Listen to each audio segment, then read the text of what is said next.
In this video we continue exploring Stellax Dashboard. Let's talk about dynamic cash flow modeling, which allows investor to conduct a thorough investment analysis in a matter of minutes. Below the revenue and risk sections are various expenses and financing assumptions that are key to calculating the total return and cash flow to investor accurately. The leftmost section concerns the one-time costs that are incurred when purchasing a property, for example, the purchase price paid, transfer tax, mortgage closing costs, etc. To the right from it is the recurring expenses section. As its name suggests, the costs in this section are incurred on a continuous basis during the whole course of holding the investment. For example, renovation and maintenance costs, ground lease costs, management costs, etc. Finally, the rightmost section allows you to incorporate the financing and macro assumptions in your analysis. Some of the most important variables here are the interest rate, the mortgage amount, and the forecasted price change. Under the costs sections, you can see the financial metrics and indicators that succinctly characterize the quality of the potential investment.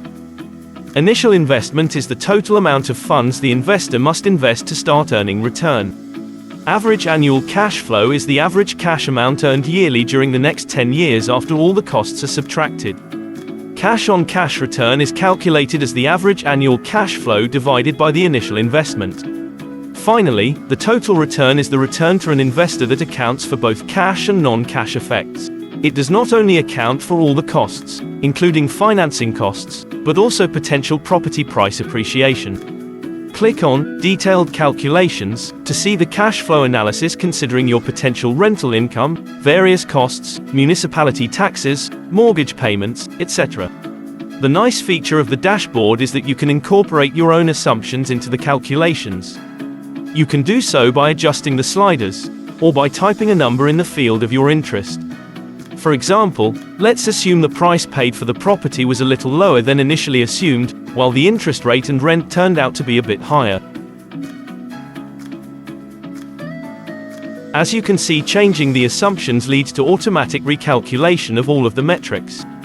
If you would like to save the dashboard, including all the calculations you made, you can do so by clicking on the buttons at the top.